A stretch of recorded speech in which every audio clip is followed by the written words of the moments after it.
had to really present the ideas that you'll be seeing tonight.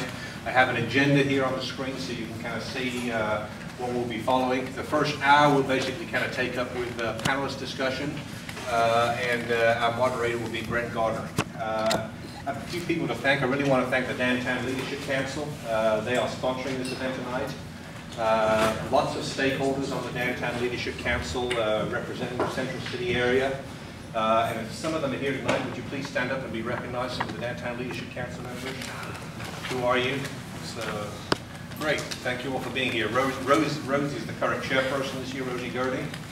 And the reason we're kind of here today, I think, is one of the charges. If you read, you get on the Go Columbia website, and you navigate to boards and commissions, you look at the Downtown Leadership Council, you'll find that one of their charges has been to evaluate and recommend the use of incentives. And obviously, as a community, we're starting to talk more and more about the appropriate use of incentives.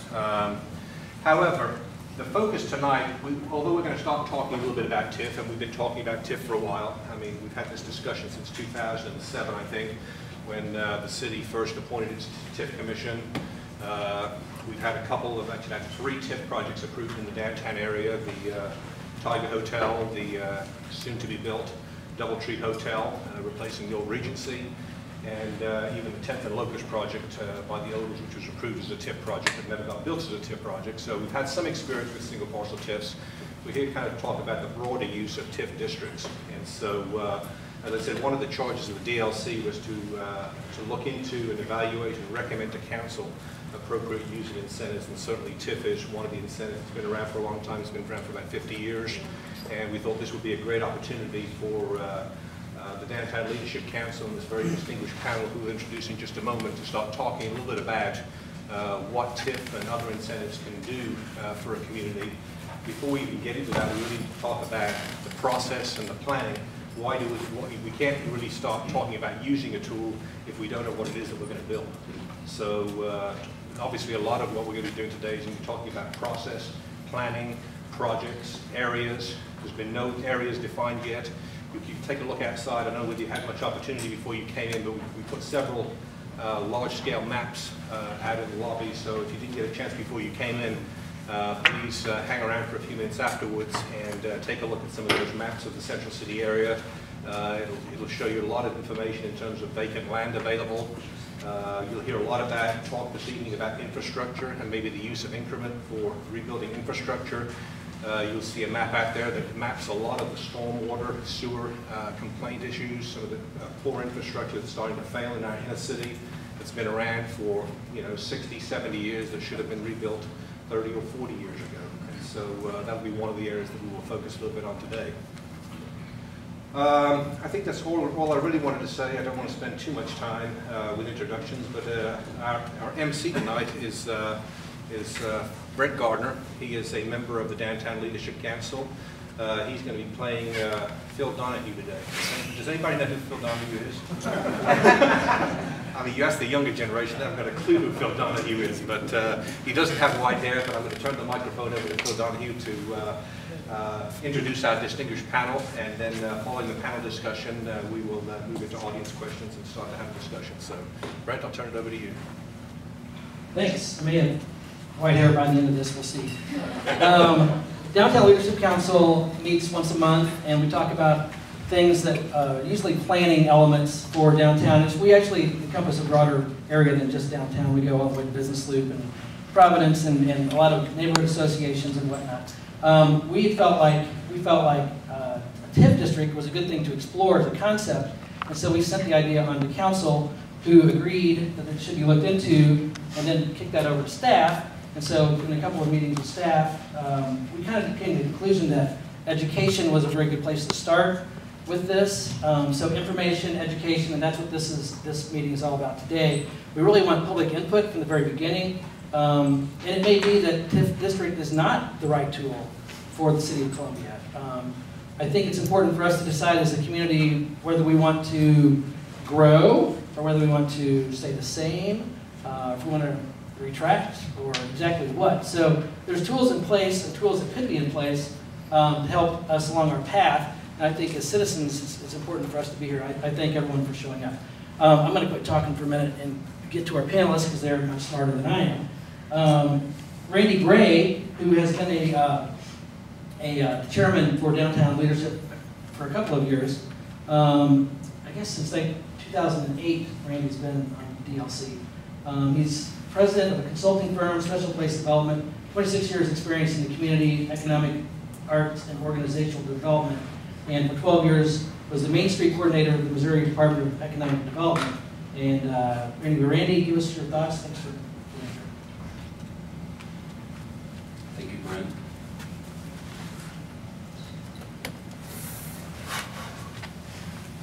Okay, this is just a little overview of what we might try to accomplish, but I don't think it's realistic to think that we're going to address all of these things today. But I'm hoping that this will be the first of many information sessions to where we can start really having some discussions about where we're going, what it is we really want to achieve, and maybe what types of funding mechanisms are appropriate.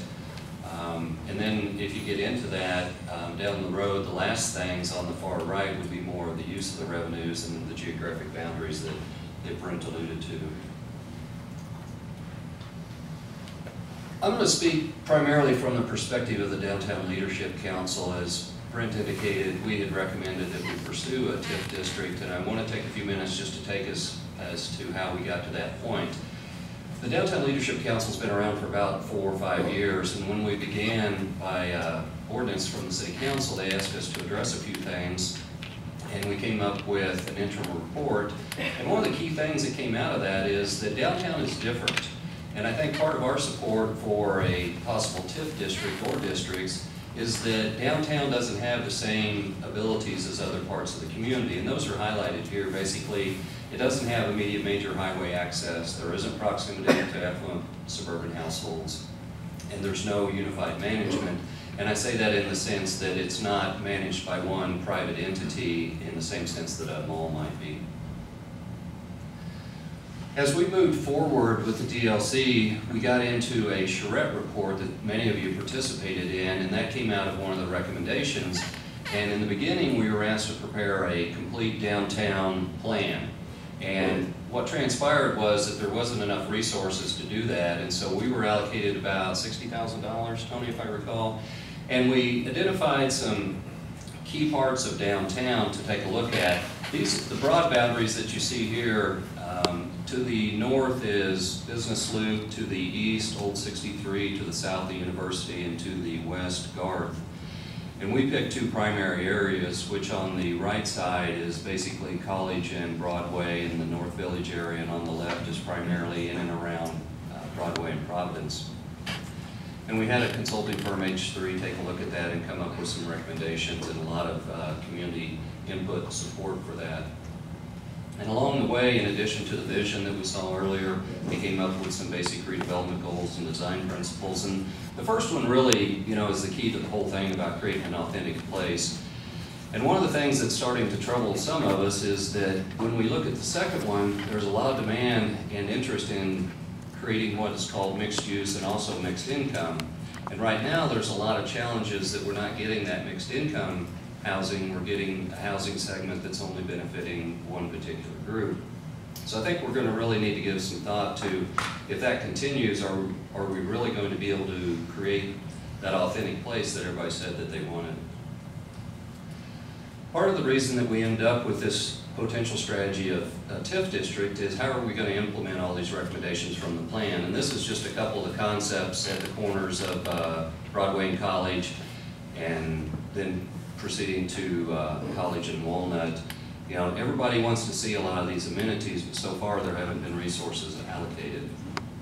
Some of the other components and suggestions that came out of the charrette report, these are areas looking west at the bottom along College, and then if the old OSCO site was transformed, could you come up with something that's more compatible and actually create a boulevard along Providence and slow down some of that traffic and maybe even widen Flat Branch Park?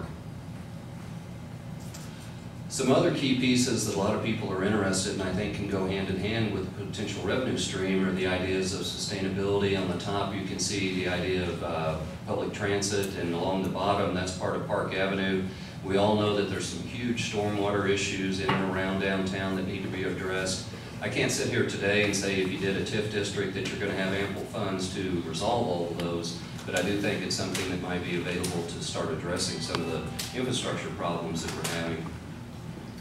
A couple other quick ideas. The North Village was a key part of the charrette, and it's a key component of the growing arts district and a really cool and funky part of downtown.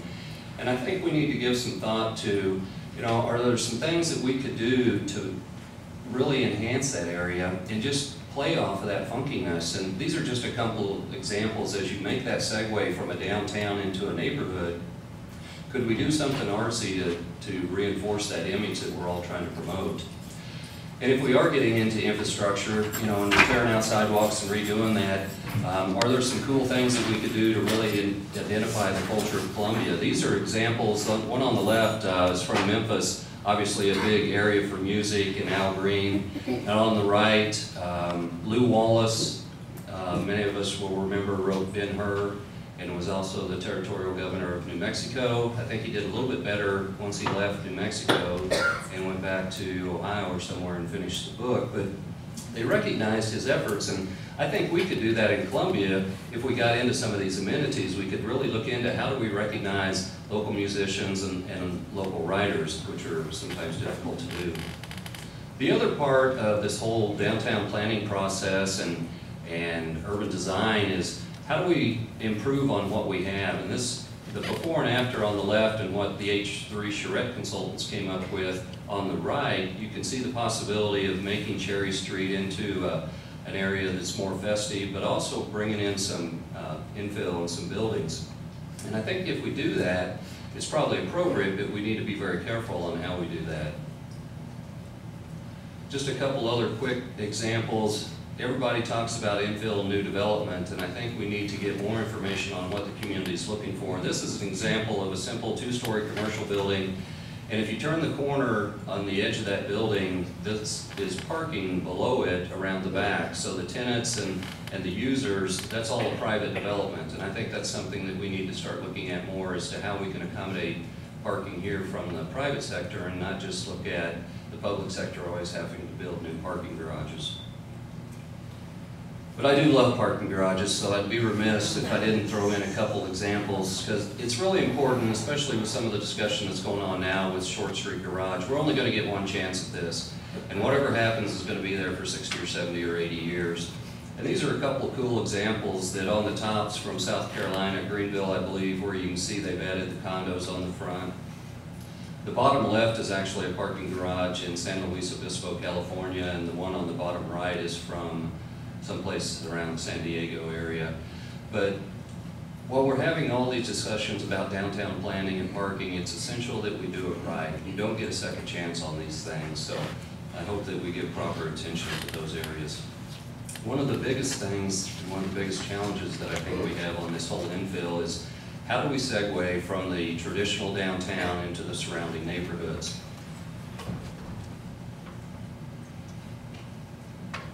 And if we can look to the end of this street away from us, there's a blue blob that you can see. But also in the foreground is an area that they kept these cool little bungalows.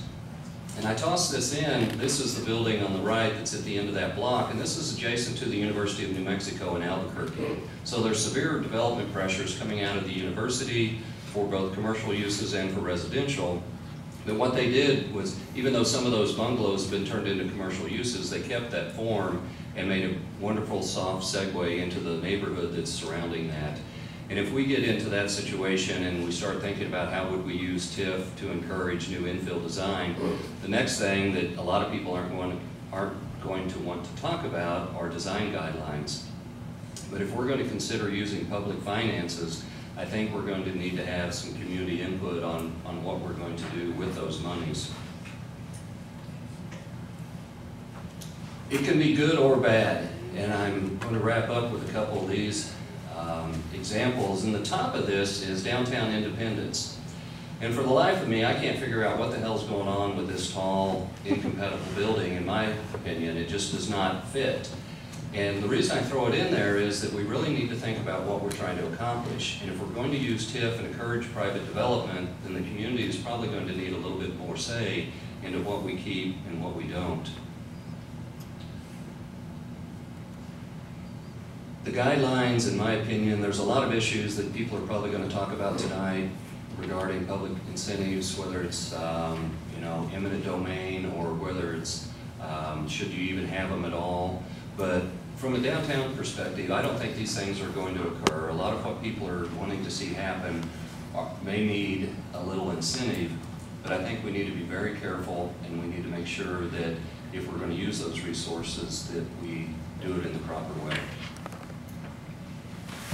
Thank you.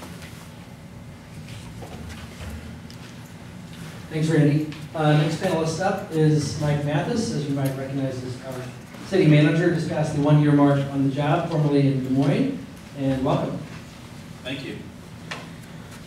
Well, it's great to see all of you out tonight. This is traditionally one of the most boring topics you can talk about in a city, and to have you all here is does my heart good. I'm a local government sort of geek, you might say. I get into it. So TIF is one of the big topics, right? It's a tool, and used correctly, I think Randy nailed it. Used correctly, it can absolutely reinvent a place. Used badly, and there are plenty of examples of that, right? It doesn't work very well. So it's all about how you use it. And at its core, it's this question of, does the community want to have an impact? Does it want to have a role in how the community looks and what uses happen in the future, beyond what it's had in the past, which are the sort of the traditional zoning controls? So at least that's my description of where we are right now. So that's a big question, and it's a valid question. It's a valid public policy debate. Should we do incentives or not? If we do, what should they look like? Is it unfettered, or do we put controls on it? All of those things are questions we have to answer moving forward. So I have some background with TIF. That's, I think, somewhat known. Just to help the panelists up here, all of you in the room, how many of you feel like you're fairly proficient with what tax increment finance is, or have you used one, worked with one, seen one before? So a little about half the group. That's excellent. I won't ask if you loved it or hated it, but we'll get a sense of that. There's, as I said earlier, good and bad examples of the same tool, right, where it's worked and where it hasn't. So my baggage I bring to it, my background is pretty successful TIFs that Des Moines, Iowa. If you Google that, look it up. There's a Central City TIF that's single-handedly responsible for the downtown that they have. It has redeveloped the downtown in Des Moines. One of the best projects it's created is a brand new downtown library up there. So an expensive building that would not have happened otherwise. In this economy, you don't build new libraries very often, right? So there are good uses of TIF. I really like TIF when it benefits the community, obviously, and that is the whole point of having it, is to have community benefit. So there are a lot of pros and cons about it. The other things I like about it, it's not a tax increase, right? It's not a ballot saying, here, spend more and we'll do this with it. It really, truly is take what you already get and use that for something that's targeted, a sort of a surgical approach to a problem. I also love just the breadth of things TIF can be used for. Now, it's not a panacea, it's not a wonder tool, it can't do everything. But you do have a far broader use for TIF than many other tools. You can do housing, you can do commercial, you can do infrastructure. And so you think about Columbia, well, we have needs there, right? We've got plenty of vacant lots in the first ward with houses. We have plenty of storm sewers that need to be rebuilt or built in the first place. So those are the projects that I get excited about. And of course, we do have commercial land that is pretty run down. We have commercial vacant lots. So those are the things I think about, and I think the charrettes that these three help produce and the DLC's work on that is really fantastic. I think you saw some of the pictures. That really does sort of get your creativity flowing about what we could do if we choose to. So those are the initial comments I'll make about why I like TIF as an individual and as someone who's been involved in city government for some time. The process today, so just a little bit of history for everyone who may not have been watching this as closely as me.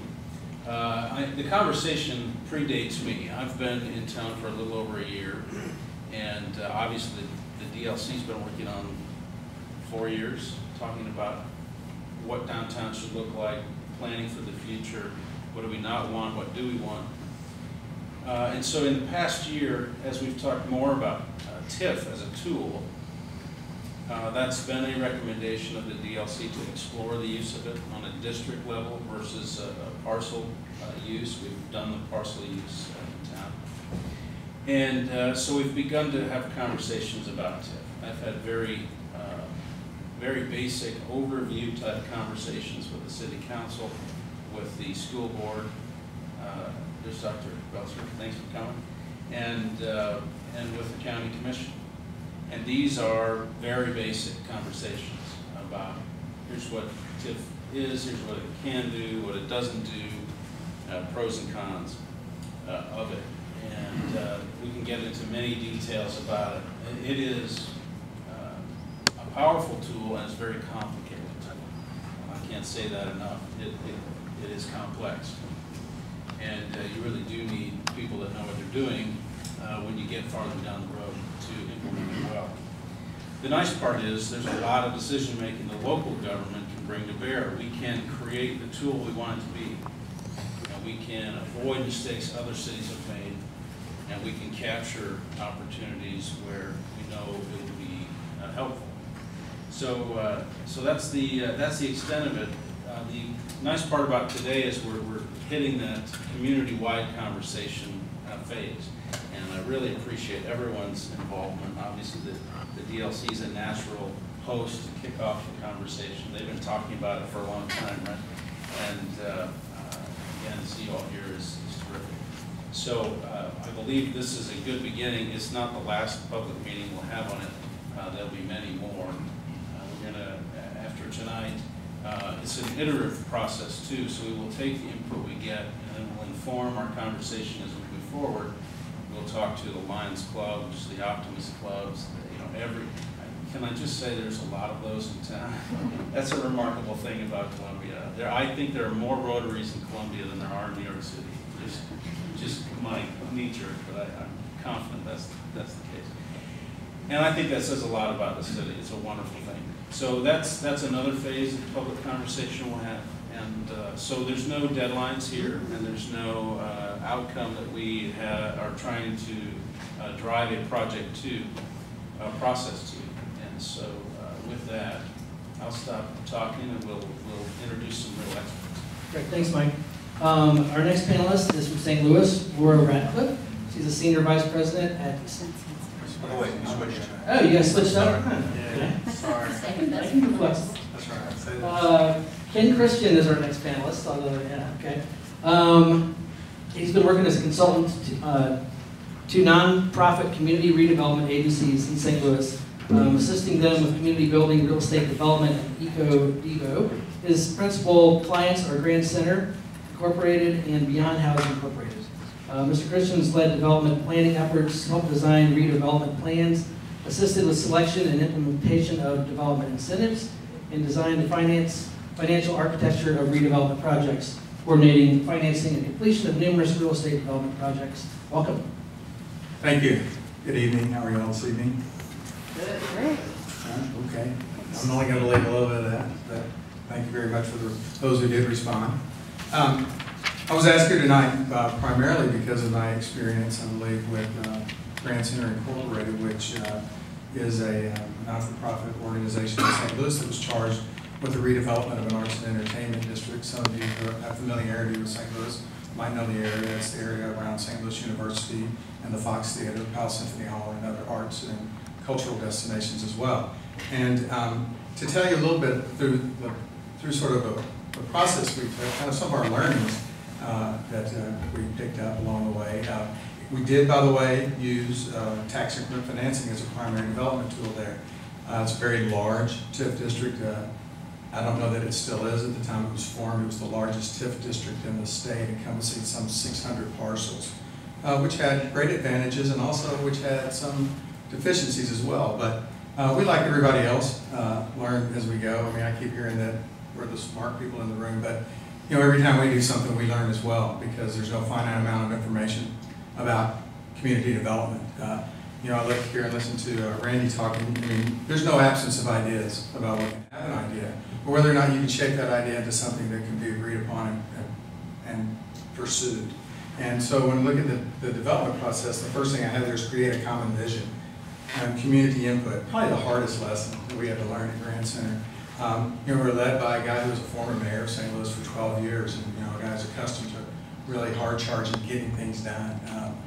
He had a sort of his slogan was kind of ready, fire, aim, and you know, and that happens a lot. You know, we have a lot of bias towards action, and that's good. Bias to action is good, because the last thing you want to do is do nothing because you're busy analyzing everything forever. I mean, decisions get made for you if you just continue to analyze. You have to be purposeful about your decision making.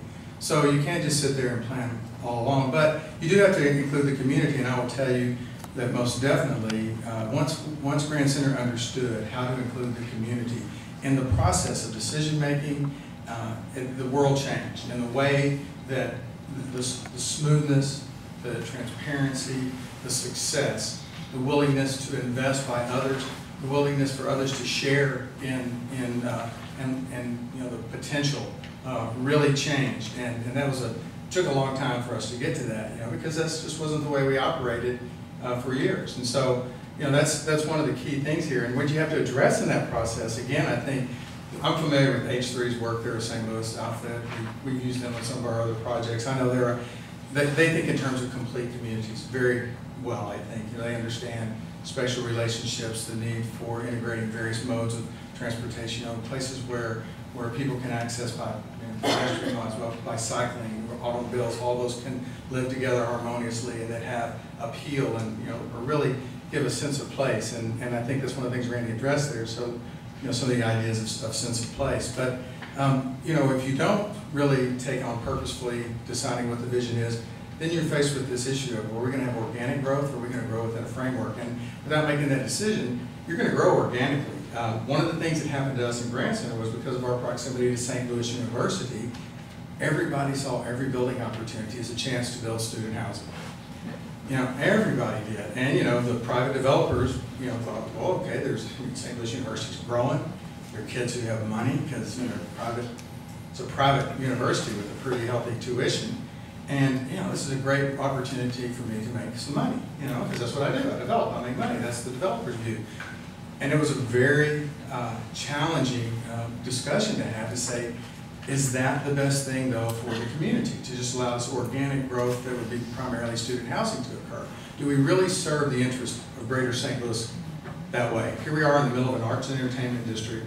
What if we fill it with students who are only here 9 months a year, who while they have disposable income, it's all directed towards particular purchases and maybe not towards purchases that are more widely and largely shared? And that was something that we had to grapple with and deal with. There was the solution became a solution that really involved the university, because they began to require students to live on campus the first 2 years, which filled their housing and then made the need for housing really pushed up more to upper year students, which then became young professionals and created possibilities for transition. But we still worked very hard to limit the amount of that. So now, you talked about the mixed income component. Well, what we've done on a mixed income standpoint is we have a building going up right now that's built with 4% low-income housing tax credits, new market tax credits, historic tax credits. I mean, it's the oldest building in St. Louis that hasn't been redone. I think it was horrible condition, but it's going to be affordable housing for working artists. So it was a very inventive way of bringing in mixed income that met the vision and the mission, because the vision for Grand Center was to create a world-class arts and entertainment district that served education as well. And so, you know, that identity was something that was embraced and became sort of a litmus test for things that were going to happen later. Creating a sense of place, again, Randy's you know, the work that he took you through from H3, they do a lot about creating a sense of place. I'm not going to belabor that, because if you read anything about urban planning in the last 10 years, sense of place is really, you know, it's really one of the things that people harp on. And it's something that's very important, because it's how you distinguish yourself as the where you are and the what you are, and it makes people comfortable that they're there and enjoying being there and willing and wanting to come back. And without it, you know, you're one of many other things, and you've not controlled your destiny, and that's really the core of this whole thing, is trying to control your destiny, create the best outcome for your community now and your community years to come. And then, of course, leveraging assets, which is obvious. I mean, you have a lot of things going for you here. It's very obvious, and the relationship with the university being one of them, but you've got a lot of successful small business owners. You've got, you know, some new development going up. You've got some fairly progressive leadership groups willing to roll their sleeves up and work. There's a lot of assets that you have. So somehow those things all need to come together, and that's just a bit of them. There are certainly other attributes that need to be considered, but they come together to create some consensus and some level of collaboration so that you can move forward with the plan. Once you have an idea of what that plan is, which would address land use on a broad basis, and then even more specifically some of the other amenities such as hardscape, streetscape, wayfinding, all those kinds of things. Then what we have to do is decide, how are we going to do this? Well, in St. Louis, I mean, there's lots of ways you could do it. St. Louis certainly has a city government that's big, tons of money, has a whole development agency. But even they decided they didn't want to take on the redevelopment of Grand Center. They said, you know, we want to focus our resources on that. So another option could be that they would work with, you know, a consultant. Say, well, maybe we'll bring a consultant in to work with it. They didn't want to do that either, because it was too big of a project for just a consultant to be there advising. So what they did was they turned to an existing 353 corporation, which was Grand Center. And Grand Center Inc. was formed 10 years earlier, or 20 years earlier, to really redevelop that area. And at the time, it was going to use other tax incentives that made it possible for a private company to do it. Those tax incentives were away in 1986. And so Grand Center became a not-for-profit. It started to seek out the altruistic dollars as a way of beginning to invest in cultural amenities in the district. Well, from 1989 till 2001, about 3 projects got done. And so that really wasn't satisfying. And so we knew we needed to do more. And that was when Grand Center decided to pursue a tax increment financing district. Wrote a development plan and entered into a development agreement with the city. And so Grand Center became an agent.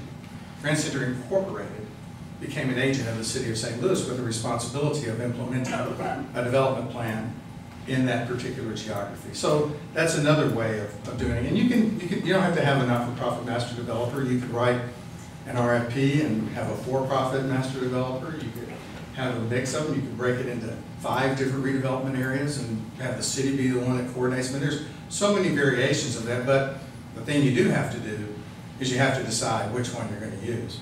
You don't really want to proceed. You have this idea of what you're going to do, but you don't want to proceed to some structure under which you're going to proceed with it. I have to wet my whistle saying. That's good.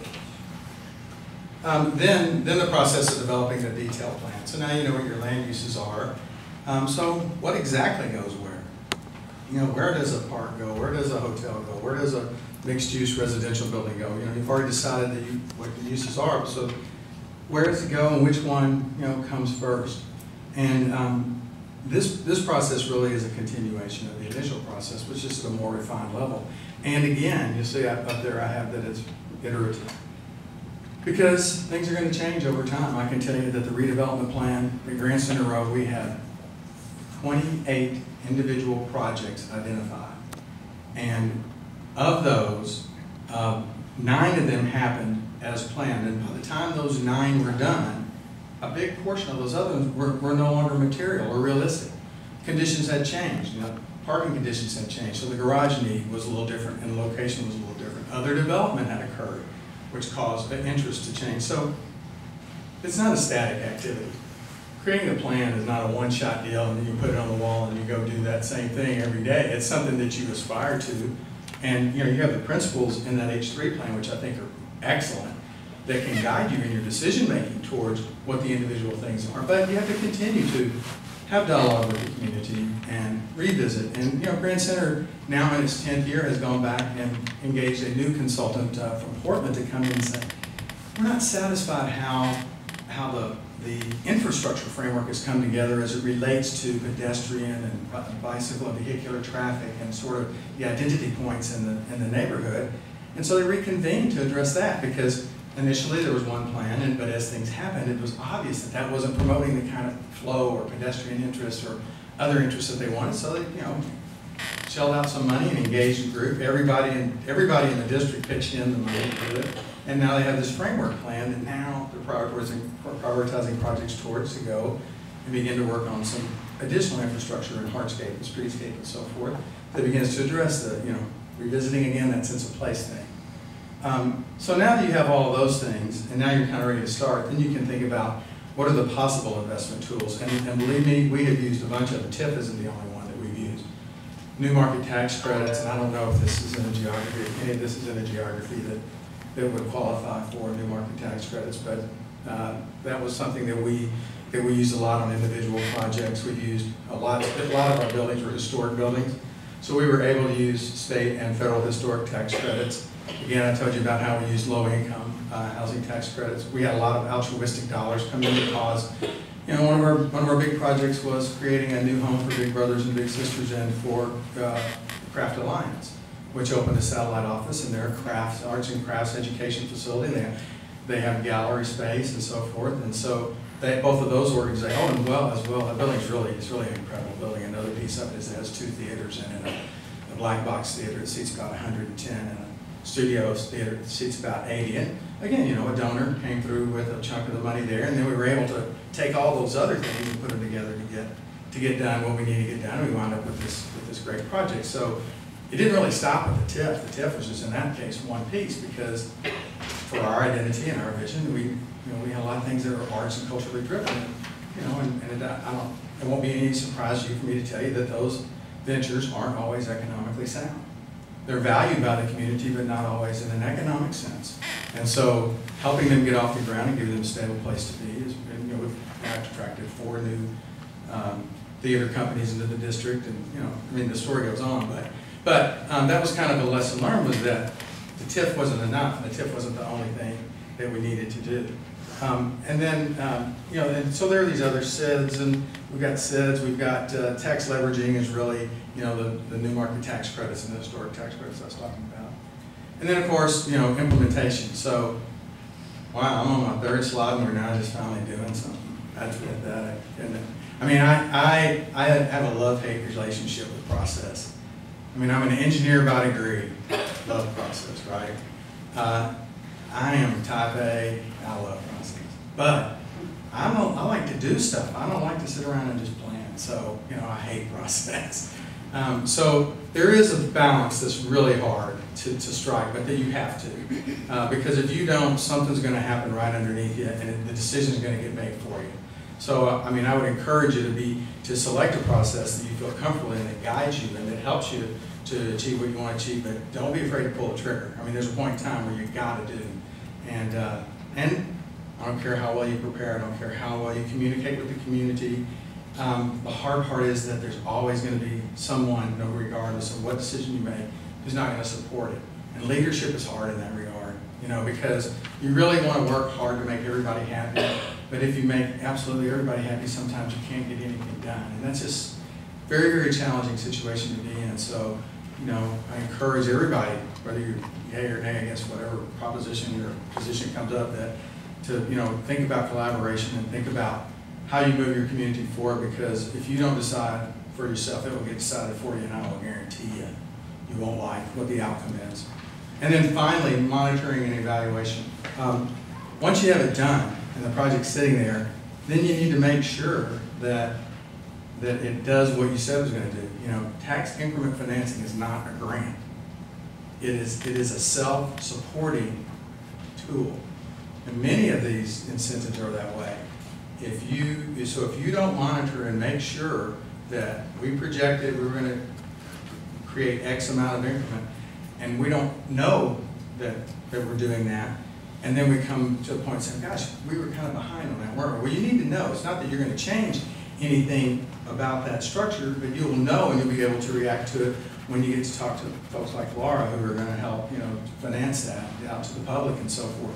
And if you're ahead, it's also, you need to know that as well, because that gives you opportunities to do other things or to achieve your goal early, and the taxing entities can begin to plan on how they use their money. And then, of course, every process worth its salt withstands the process of monitoring and evaluation so that you know and don't repeat your mistakes. And that's, it's always hard to admit your mistakes, but I think admitting them and then coming back and modifying them going forward always makes for more successful projects. So that's my little story. I hope I didn't go too much over. And with that, thank you very much. Thank you very much. What is a hardscape? Hardscape. Hard- H-A-R-D, hardscape. Hardscape, thank you. I apologize for my accent. I'm not from here. I'm Thank from one of your new SEC opponents. Thank you. All right, now to Laura Ratcliffe, who I assume is still Senior Vice President of Stephen Metals. Unless I got promoted in the last few years. You may well have. Or demoted. It's hard to say. Ms. Ratcliffe has served as an investment banker on more than 300 bond issues, the total par amount in excess of $16 billion. Primary investment banking focus is on revenue bonds of public entities, and currently serving as a member of the board of the Council of Development Financing Agencies. Thank you. I just might stand because I'm too short. I can't see everybody. I think I'll come around the front. So what I thought I would do is, oh, great. Thank you. What I thought I would do, about half of you showed that you were familiar with TIF. I'll just do a quick review for the other half of you. First thing to know about TIF, and Mike mentioned it when he spoke, TIF involves no new taxes. Most important fact. In Missouri, we capture, our statute enables us to capture 100% of the property tax increment generated within the TIF district. So a district is identified, a boundary is drawn, and then 100% of the property tax increment, i.e. new taxes above the base, but new tax revenue generated from existing tax levies, no new taxes, those are captured, and 50% of the new or the incremental economic activity taxes are captured. And economic activity taxes are taxes like sales taxes, utility taxes. You don't have an earnings tax here, but St. Louis and Kansas City do.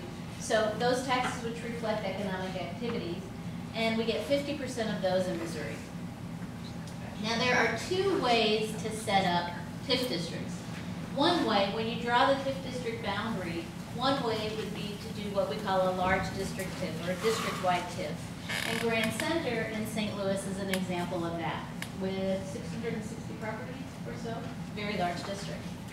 Another way to do a TIF district is the method that Columbia has used thus far, and that is the site-specific or project-specific TIF. And there, a boundary is drawn around a specific project, such as the Tiger Hotel or the old Regency Hotel, and the new property tax increment and sales tax or economic activity tax increment generated within that smaller boundary is available to support improvements made within that boundary.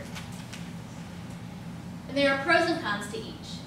For the district-wide TIF, that's certainly an approach that is much more useful for large public infrastructure needs.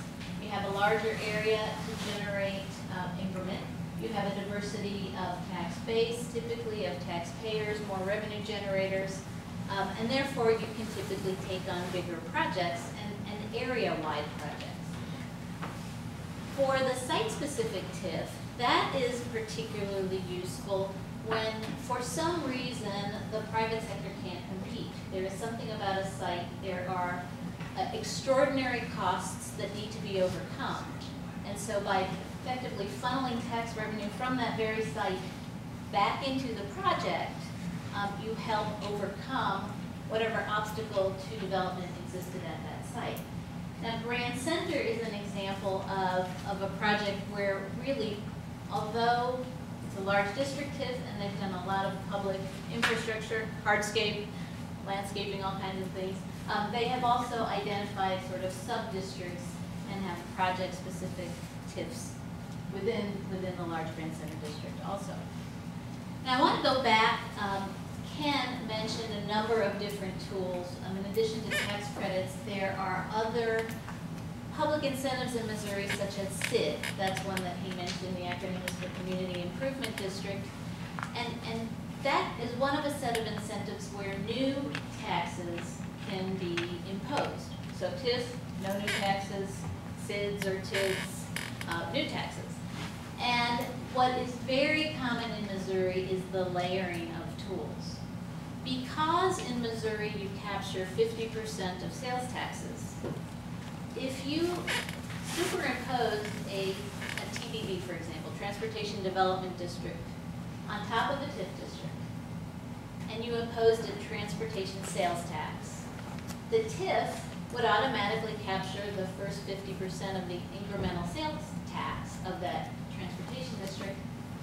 The second 50%, which is captured by the transportation district itself, can be made available via agreement to the TIF.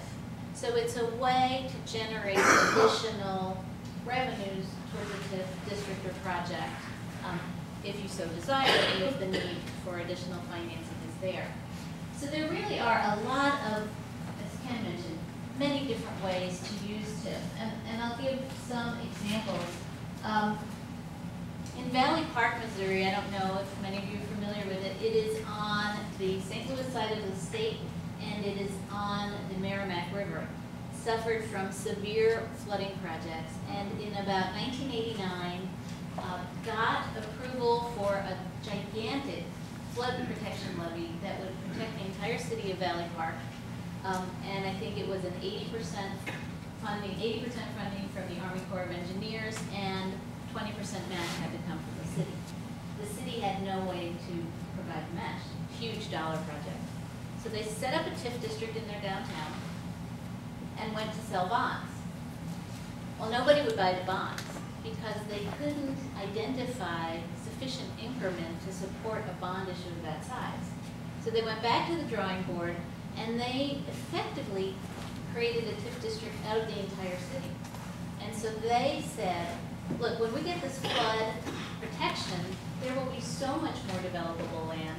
It will generate increment simply from being out of the floodplain, for one thing, even if we don't build on it.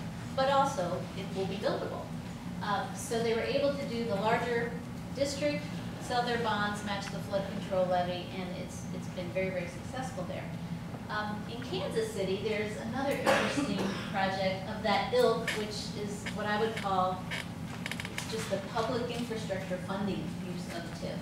In Kansas City, in the Northland, along Highway 152 towards Liberty, they did a TIF district simply for road improvements. It was not tied to a single development project, and it's miles and miles of road improvements.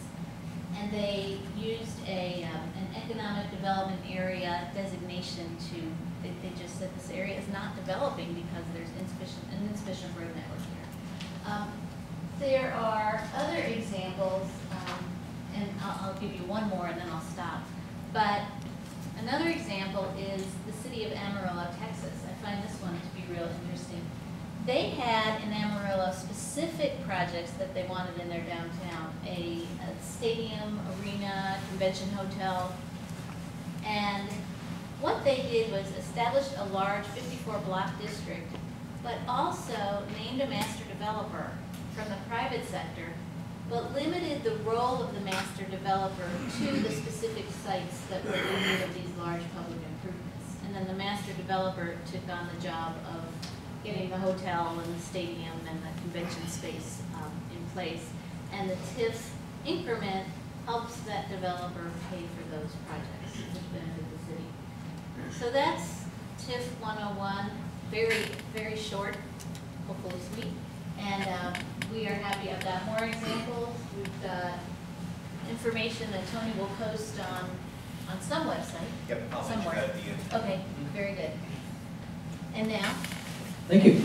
I got another one. Appreciate it. That's some great information from our panelists. Jeez, that's right. We have an hour now, a little over an hour, to open this up for some questions. I would like to ask that we keep them somewhat brief because there's a lot of people, there may be a lot of questions. So if you're asking a very long-winded question, it's going to cut short the amount of input other people can have and questions that they can ask. So I do have 2 mics. I'm going to pass one to whoever wants to talk, and I'll keep the other one.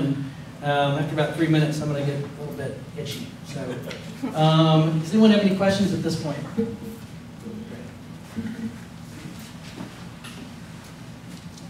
And you may want to introduce yourself as you before you ask your question, please. Sid Sullivan. Had a quick question for Laura Radcliffe. You mentioned the site in North Kansas City that used a economic development part for the TIF program. Do you know when this took place? Did it take place before Kelo or after Kelo? The Supreme Court decision that has made many legislators in Kansas, in the state of Missouri, a little nervous, and whether or not we're able to still use economic development as spelled out in the statute, in the TIF statutes for TIF. I believe, I don't know the answer, I believe that the TIF was established prior to the Kelo decision. The bonds that were sold for the road improvements were sold after, but eminent domain wasn't an issue. The economic development area TIF, part of TIF 101 that I should have mentioned, there are a few different ways to get a TIF approved under Missouri statutes. There is a blight designation. There's Discussion with Mr. Mathis yesterday, he said hardball questions are encouraged, so any tough questions, let's get everything on the table here, so whatever you have, let's hear it. Hi, I'm Wendy Doran, I'm the county clerk, and I just think these things are beautiful. You know, it's just kinds of things that you want your government to do. But I want to clear up a couple of things. One, I'm not, how many of you all have ever filled out tax rate summary sheets in the state of Missouri?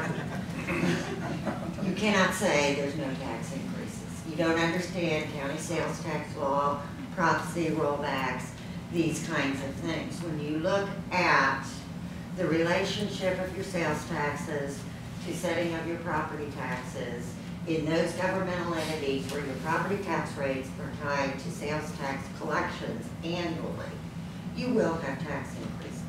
If you had one of those bond issues they called no tax increase bonds because they would have gone out, and the projection on those bonds and the debt service schedules on those bonds were based on certain increases in assessed valuations going on over 20 years. And those increases that would have gone to a school district are now going to a municipality to TIF funds will result in an increase to pay off the interest and principal on a bond. And here's the other thing. We're talking about increments. If I change from eating at Sycamore to a restaurant at the Tiger Hotel, is that an increment? Under this is what you're saying is that's an increment, therefore we get to pay it off with that. I think you have to really work on defining what's an increment. Moving the tax dollars from this entity to this entity because people stayed in this hotel versus that hotel. You would have collected 100% at this hotel. You're not collecting it if they stay at this hotel. Is that an increment? What is the growth? Now, again, I think these are beautiful projects, but I also think the people in this community are not stupid. I think well-defined, well-presented projects have been demonstrated over and over again.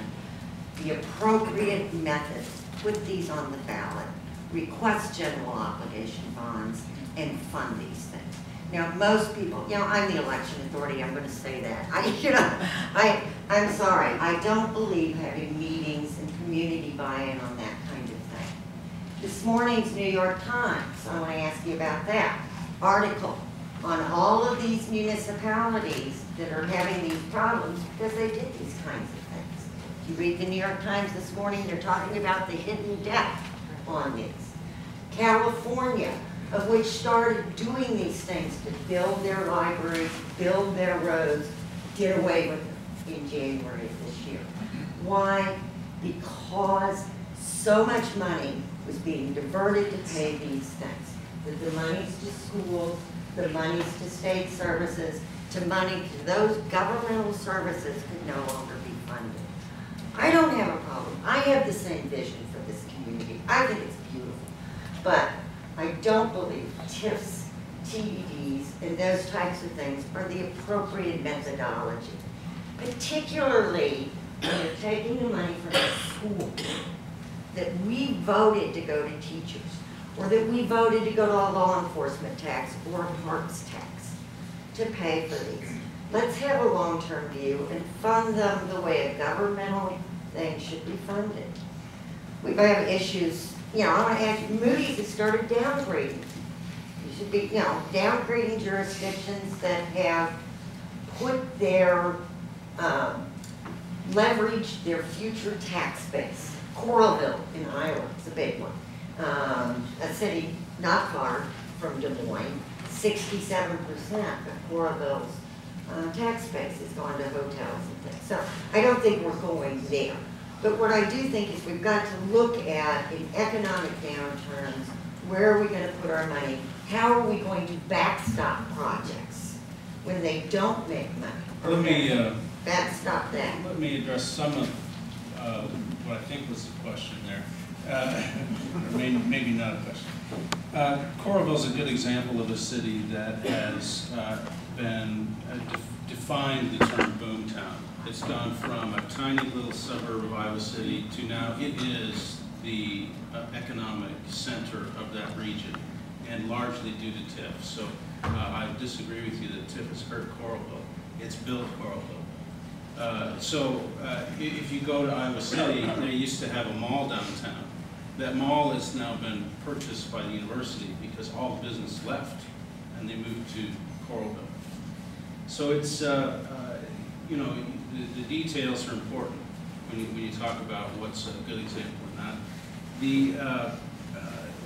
The other discussions about, you know, Moody's downgrading cities and whatnot, I think that's largely due to those communities that have taken out quite a bit of debt based on the future income of TIF and where they've bet wrong. And that is one of the things that you can really go overboard with TIF. So in fact, most of the examples I can think of where TIF has not worked out are related to borrowing money based on future income that didn't happen. You know, with the recession, the downturn in sales tax, etc., you can see how that would happen, right? You borrow money here, the revenue drops. How do you pay it back? Kansas City has that problem in one of their TIFs, where they have general obligation now to support a TIF bond. So those are obviously good examples of what we probably don't want to recreate here in Columbia. And so I know there's a lot of pros and cons about using debt, but I think it's a very dangerous game. And quite honestly, in our exploration of TIF, if we move toward a district TIF, we probably shouldn't include debt on our first try, right? We should probably dip our toe in rather than jump into the debt pool. So I agree with you that over-leveraging what may happen in the future is a dangerous game. I don't think Coralville's a bad example at all. Let me, if I might add just one thing to that. I'm remiss in mentioning this earlier. The Grand Center TIF district, actually, all of the TIF debt risk there is held by the developer. The city does not underwrite any of that debt with any obligation whatsoever. And so what we were able to do is the city's promise is simply to ensure that the increment itself is shared according to the guidance under the TIF law that's reflected in the ordinance. But otherwise, the developer has to take that TIF note, which is that city's promise to say that if you create that increment, we will give it to you, to take that note and then go and use that and sell that or finance against that note. And if that note fails, obligation falls back to the developer, not back to the city. So there are a bunch of ways of monetizing the TIF obligation of the city, and in St. Louis, the city doesn't, as a rule, doesn't put general obligation behind any other TIFs. All the risk is borne by the developer. The final point on that as you get up is the but-for clause. The Missouri statute has a but-for clause. It requires cities to find that but for this TIF. Were it not for the TIF, a project would not likely occur. So we're talking about net new dollars. So increment in Missouri is net new dollars. It's not dollars that are being removed from other sources, just to clarify. My name is Tom Shawwecker. I live at 2606 Walker Court. I'm a 46-year resident of Columbia, shopped and played downtown for 46 years and worked for 31. I've served the citizens of Boone County as the assessor since August of 1989.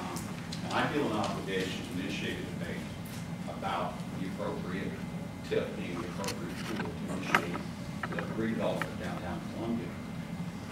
There's not a stronger real estate market.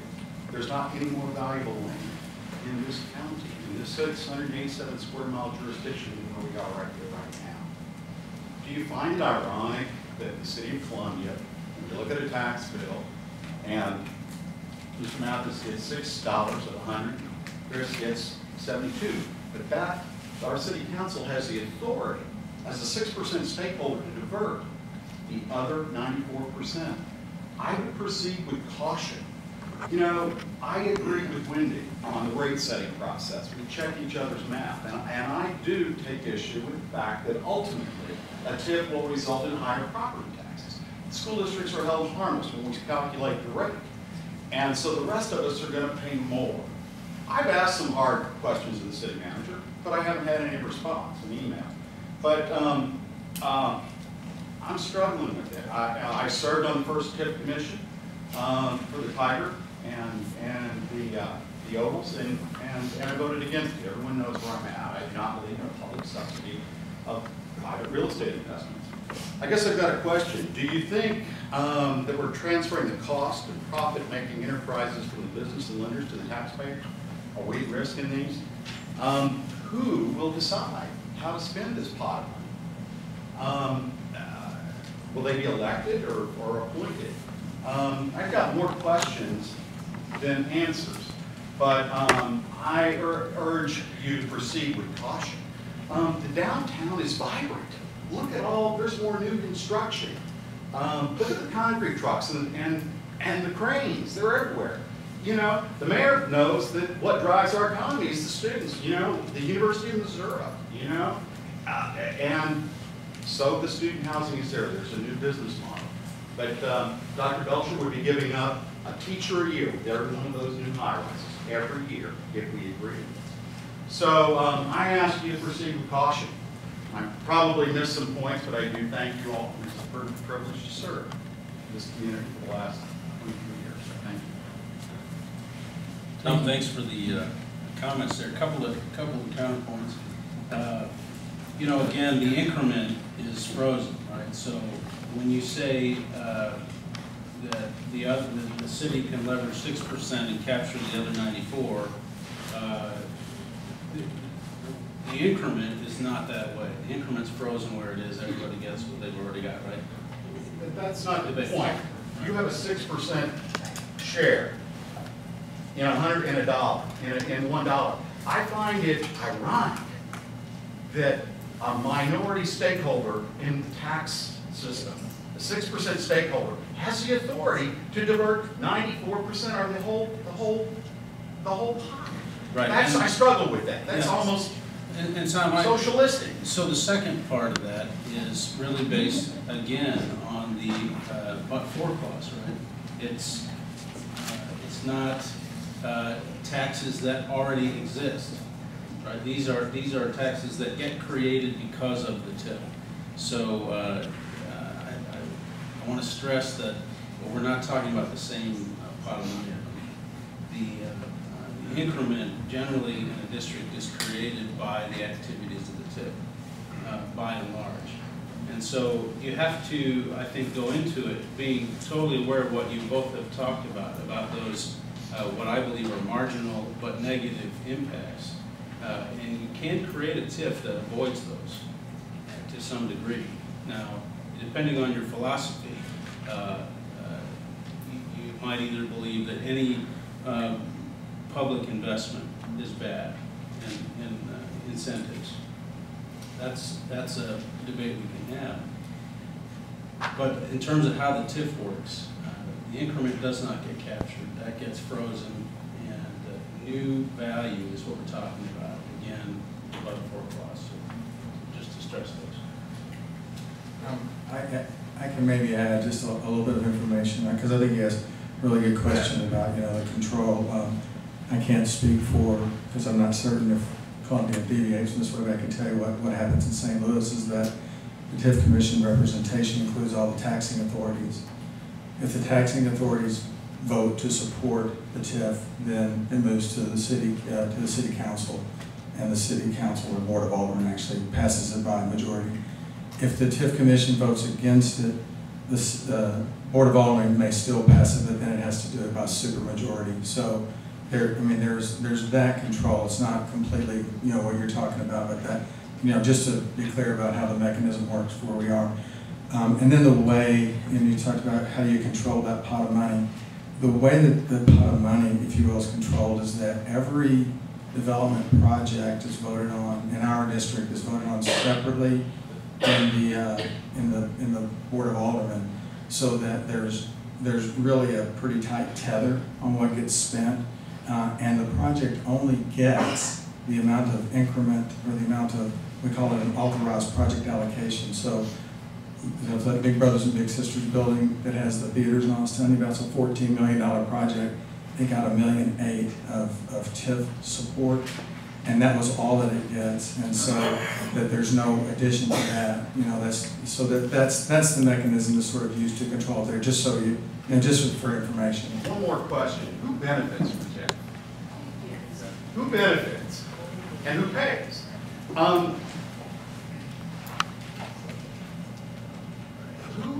I believe, you considered a NID, a neighborhood improvement district. If we're talking about beautification of the city, why don't we do what we did in Clearview subdivision when the streets weren't up to maintenance and you couldn't get a loan up there and you couldn't sell a house? You define it, you say, okay, this is what we want to do, this is what's going to cost, and then the people in that district decide they're going to pay for it all at once over 10 years. Is that an option for our sewers and the infrastructure and the beautification of downtown? Is that more important than educating our children? Because that's where these dollars are coming from. That's where we're diverting them As you might guess, I don't agree.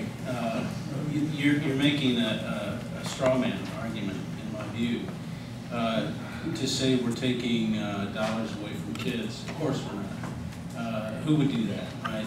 The truth is, these dollars aren't there now. What money are we taking? Nothing, right? They don't exist now, right? We're talking about future growth that won't happen if but for the TIF. So I will repeat that, but there's no money removed from the school district. It's future growth that we're talking about. Do you have a question? I'll defer to Amy first. Go ahead. There's a couple of things you mentioned, the Big Brothers, Big Sisters, are they tax exempt organizations? They are. They are. So what's the increment? Well, remember, we have a district TIF. All right, so, they're really not for profits that have. In our situation, both for-profit developments and not-for-profit developments, the way the Grand Center one is structured is that the entire district behaves as one project. So as taxes as property values increase, then the amount of property tax increases, and that is what creates the increment. Now, what we've done though is that any of the not-for-profits that we support, we make them sign a partial development agreement that says as long as you are a beneficiary of TIF, you will pay property taxes, so that, you know, you're sort of contributing your part as well. Even though one of our beneficiaries is a, you know, an education organization as well. So it's a way of trying to, you know, sort of stop fighting against ourselves about the growth, because what would happen is that every time somebody do a project, all the land values would go up and just made the next project harder, and we weren't catching, you know, that value as it increased. Like Vince Chamberlain, the guy I work with, you sort of akins it to a popcorn popper without a top on it. You know, it starts making popcorn and then it gets all out, and now you know, the value's all gone and you haven't had a chance to really put it back in. So that's sort of the philosophy and how that one works. So, you know, I just, and I keep going kind of back to this. You know, I don't, if it's a real increment, I follow what you're saying. But again, so many of these are shifting the dollars that would have gone to a non-TIF entity, paying it, you know, the consumer dollars going to a TIF entity. And therefore, I mean, that's what we're talking about when we say we're taking the money from the schools. Let's pretend we built the Lowe's in Columbia with a TIF versus letting them build it on their own. The dollars going there that they're getting now could have gone to a TIF. I don't consider that an increment. I consider that taking money from the school. If you build new dollars, build new things, I consider that an increment. So I think when we get down to that definition of what is an increment, you got to be really careful. If it's taking things from an existing business that we pay tax on, that we would collect and give to our schools and give to our county and our library and the fire and the law enforcement sales tax and all of these other things, that's not an increment. That is taking monies from something that's been voted on for a specific purpose and moving it to a redevelopment project. I think one of the nice things about Columbia's timing is that a lot of communities have used TIF already, and there are bad examples out there, and there are good examples, and you can learn from all of them. There's also an industry, a professional practice group that has formed, and there are a couple of publications that have been done over the last few years on TIF best practices. So a key thing to remember is it's a tool, and this community can choose how to use or not to use the tool. But the other thing I want to remind everyone, and it's what the assessor said, that it's one of many tools that are out there, and it is not necessarily the right tool for every application. It is one in the tool pile. Which is why we're talking about that today. We're trying to figure out if this is the right tool. Peppa. Yes, I have both a question and a comment, and the question's in there, I promise. But I live in a downtown neighborhood, and Columbia has a history, which we need to own, which is we displace people when we enter into redevelopment phases. And I live in a neighborhood that I love very much and has people of modest means, and we take care of each other in ways that the rest of the city is not aware of, but we're getting better at carrying that message to how we take care of each other. So when we talk about the true cost of a TIF, and I appreciate Mr. Showalker's point about who benefits from this TIF, what I see as a possibility that concerns me greatly is that the displacement that is inevitable in the kinds of economic development tools, the full array that Columbia is discussing right now, is never measured in cost against the people who are displaced. As a person of modest means who's bought a house that I stand a very good chance of over the next 20 years of naturally appreciating in value if I do a good job of restoring it, it's a historic home. If I am displaced, my ability to take care of myself, my ability not to be a public charge when I reach retirement age is threatened. And there is no way to measure that impact, not only on me, but the other 774 units of affordable housing in my neighborhood, and I live directly north of this building. We sit on land that a lot of people have interest in. So number one, are there mechanisms by which you measure the risk to people like me who live very modest lives in very modest homes? And secondly, I'm concerned as a tool in the toolbox, and I had this conversation with Mr. Mathis last August, it was August 5th or 6th, I remember it very clearly, where I said, why don't we just try for a change to ask the citizens of our community to pay an increased cost for the services that we know are needing our attention, including our stormwater and sanitary sewer. I pay 65 cents a month on my utility bill, and I believe the largest house in Columbia pays $1.35 a month on their utility bill. And we've known for 31 years that we have a stormwater system in need of assistance, and that need keeps growing.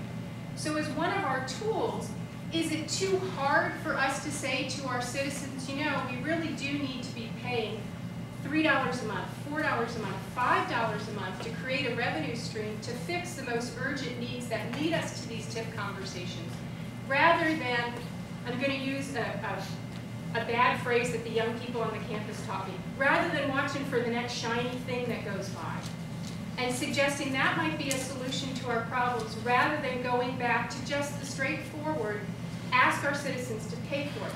Now, we have a revenue stream to pay for sewers, as you all know, because there's sewer bonds that are floated all the time. I'm personally jealous. I wish that the stormwater system had the same way of paying for itself. But shy of that, can we talk as a community about the tool of just asking our citizens to increase the amount they pay and we can fix it ourselves? So that's my first question. Why is that not a tool that's being discussed? And my second question is, I'd like to go back to that metric of how do we measure the risk to people like me and my 774 other affordable dwelling units that are in my neighborhood? Thank you. I'll take your second question. I'm not qualified. Very good first one. I'm not really, I don't have any direct experience in measuring the risk, but I can tell you what we did in our particular situation and a couple of tests that I've been involved with is that where there are situations such as yours, the part of the planning process included consideration of the value of, you know, what that all meant to those people who live there and what that community contributed to the importance of the community overall. And then we've done carve out things and put in specific protections and so forth for specific neighborhoods or for specific properties. You know, in other words, I think that part of that community voice, that community listening, and that community collaboration is to address those situations up front. Now, I will also tell you that in some cases we've been successful and satisfied everybody, and some we haven't. You know, but I think one point is to bring it to the forefront early and say, you know, the legislation that authorizes it, or yeah, we are, and you know, here's fair warning, which may not be satisfactory, and maybe, you know, that presents a situation where there's other, you know, actions that need to be taken. But that's, I don't know of any way of sort of measuring the risk, but you can protect from displacement by the way you design the legislation that authorizes it, and by the way you design the plan, and what, you know, by putting things in place to protect from that, you know. And in that case, you wouldn't be any more at risk than you are, you know, right now, you know, that something might happen. So, I mean, again, that's just factual, because from my experience, I don't really know how to measure the risk, you know, per se in advance. I have a question. I'm Don Stamper. I appreciate the initiative and the vision, and I also appreciate the concerns, Mr. Ben Levy. I have a question, and I don't know the answer to it, which is always a very big risk in this group, or a group like this. Is it true that a TIF district after formed has the authority and the capacity to freeze property values into the future? My sense is, so I'll take that and tell me if I'm getting this wrong. I don't think it freezes values in terms of your tax can't go up. It does create a base that it freezes for the purpose of calculating where the tax money goes in the future. So when we talk about freezing, it's just for the purpose of calculating how much goes to each taxing jurisdiction, how much goes to the TIF. So whether or not the tax rate goes up is purely dependent on whether the taxing jurisdictions raise taxes or not. It's not, the TIF itself doesn't. Does it take assessment out of the hands of the elected official? Oh, here's the concern. No. Let me just share a concern. If it does, and it's been implied to me that there is some authority within a TIF district for them to control the establishment of property value, then suddenly you have a situation in the community where you have a significant discount in rental rates per square foot or margins per square foot as relate to those spaces. And so that would be a concern for people that are outside the district, but I need some clarity on whether or not it has any effect on the elected officials' authority to set those values. I've seen a TIF that has minimum assessment agreements where if there's an investment made by the TIF, there's a contract made by the developer that they agree to at least a minimum assessment. And that's basically, they agree to pay at least a minimum amount of tax. And generally it's to ensure that they bear all the risk for that project. But just to review the Missouri TIF statute, some of the things you said sounded a little bit like the Minnesota TIF statute, but the Missouri TIF statute freezes the base value because you need to know the increment is the new stuff. So you freeze the base value. Any new valuation that occurs multiplied by the tax rate, which can change over time. So the incremental value multiplied by the tax rate of that year divided by 100 equals the incremental revenue. That's it. So the value, the incremental value can go up and down per what the assessor's office does. The tax rate or the tax levy can go up and down based on what the governmental entities who impose those tax rates do. And the result of those two things is the increment. I'm Joe Stapp. I'm concerned about, I think I understand this, that there is an underlying assumption that whatever property is in the TIF district would not naturally be enhanced, improved, raise its own value. And I know the but-for clause is there, but I also know that there are many ways that you can use that. And one example I will give you is the TIF that we agreed on for the Older Brothers for the apartment complex. They decided not to do the TIF because they couldn't do the grocery store, but they did do the apartment complex, which has greatly enhanced the tax base there, and now the benefits from that go back to the school district, the library, to the entities that they were originally designed to go to. I think that's a great point. It's kind of come up a couple of times, and I know the mayor has talked about a worry about a student housing bubble. And the thing about TIF, you can set up guidelines about how you use it too. And so I can't imagine right now being able to make an argument that there'd be a student housing complex couldn't be built if not for TIF. That's one of those things that this market will do on its own. I think you can argue that pretty well by looking around. So you could set up a TIF that's limited, that you might say, the vision of this TIF is not to do student housing. That'll take care of itself. This is to do other things, mixed use, condos, retail, live workspaces. Could you give an example of that? Give limits on.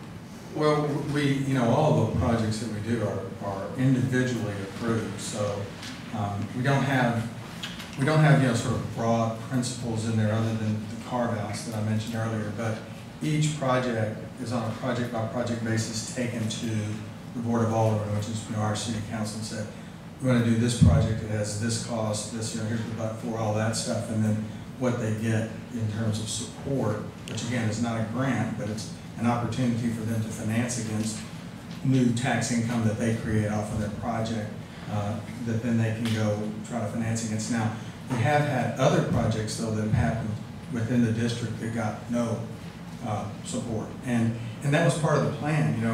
I mean, our situation, granted, was a bit different. With a district that needed a kickstart. But for the people who were interested in building student housing, there wasn't a lot of development or economic growth there, and so we needed something.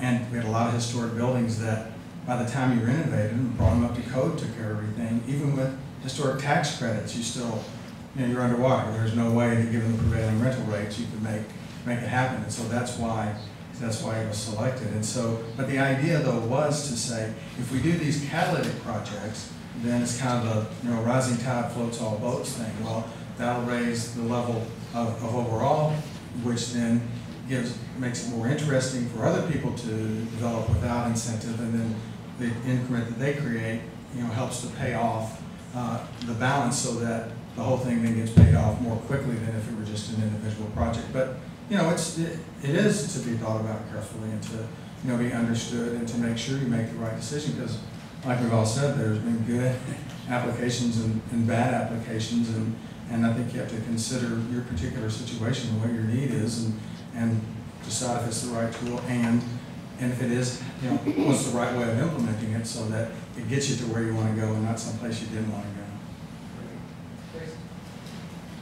Sure, I believe both Laura and the gentleman from St. Louis mentioned this, but you spoke of the ability to write in safeguards or provisions into any sort of TIF ordinance or rule that would protect certain important things in a community. Could you talk a little bit more about what's allowed and how that might happen?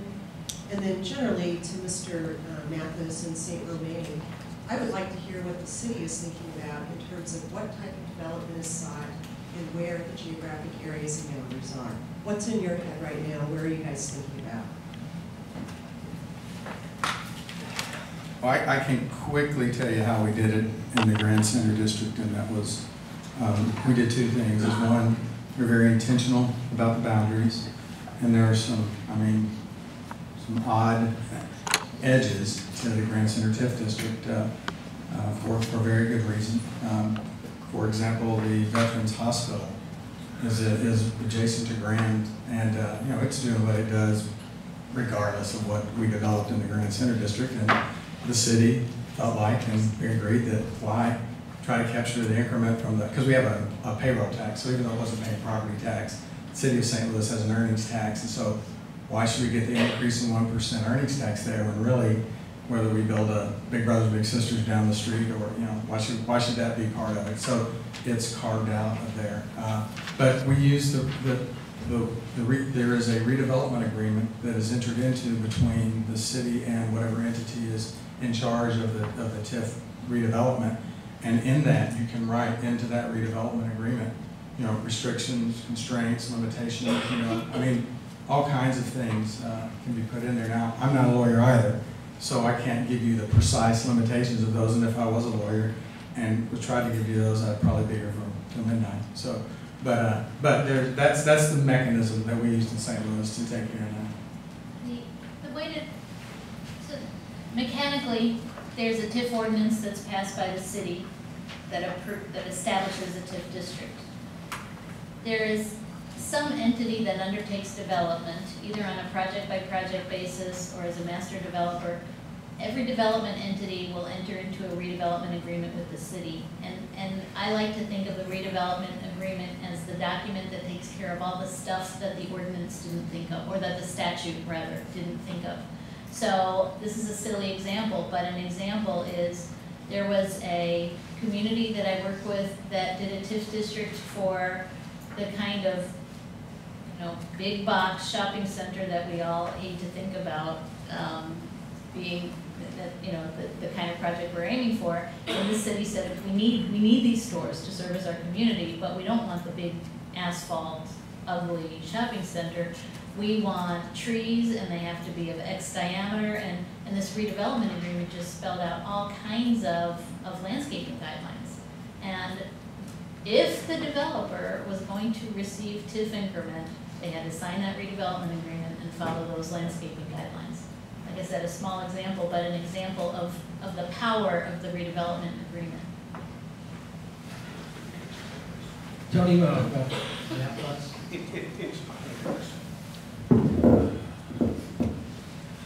terms of the boundaries, obviously we've had some thoughts. I think there's been some discussion that people have been sitting around drawing boundaries, drawing maps. The only maps that have been developed so far were developed, and you see them outside. I think I mentioned them at the beginning of the meeting.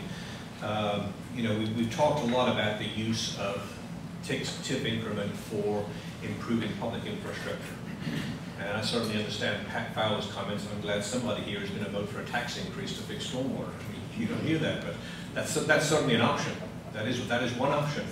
But when you look at the aging infrastructure in Columbia, Missouri right now, and you see a map out there that shows all of the stormwater complaints, all the sewer overflows, and you look at the map out there, you'll see that obviously they're focused, as you would probably predict, on the central city area. And there's also another map out there that shows the annexations that have occurred in Columbia since Columbia first became a city.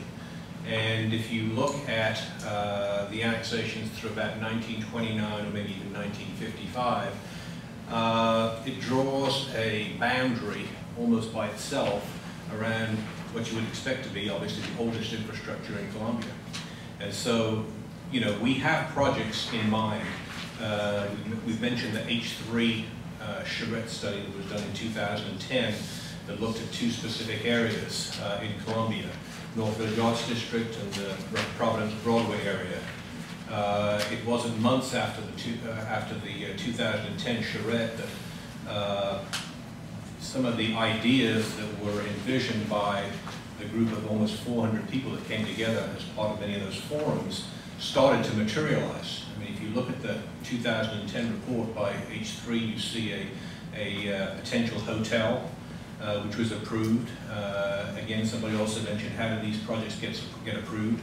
Well, they get approved through a vetting process through the TIF Commission. We have an established TIF Commission made up of all the taxing jurisdictions who are affected, as well as members appointed by the City Council. That is the vetting authority for these projects. And I envision if we did TIF District, we'd have the same vetting authority again. And so, again, I think the other point that I think I want to make again has been made already is the fact that these projects would not occur but for the use of TIF. And if you look at the Broadway Providence charrette area that was developed, there's an area along the northeast side, which was the old gas station. We know probably why that old gas station area is not developed. There's huge stormwater issues there. Would that be an appropriate use of TIF increment in people's minds? If the city was to offer potentially the use of some of that increment, if that project was part of a larger TIF district, to fix those stormwater issues, maybe begin to implement some of the recommendations that came out of that H3 charrette, which included making basically daylighting portions of Flat Branch Creek, making it more attractive, making it more pedestrian friendly, connecting the west side of Broadway to the east side. Certainly there's a difference, I think, in the feel of downtown once you cross over cross over Providence or towards Walgreen.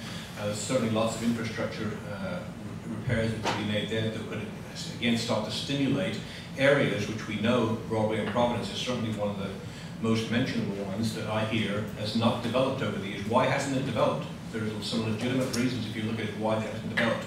And I think the use of tax increment is certainly one opportunity for us to do that. But take a look at the map sets out in front. Laura mentioned that we'll have all this information that's been presented here today on the DLC website. Just go to our new website. There's a button in the middle that says meetings. Click on it. Go to boards and commissions.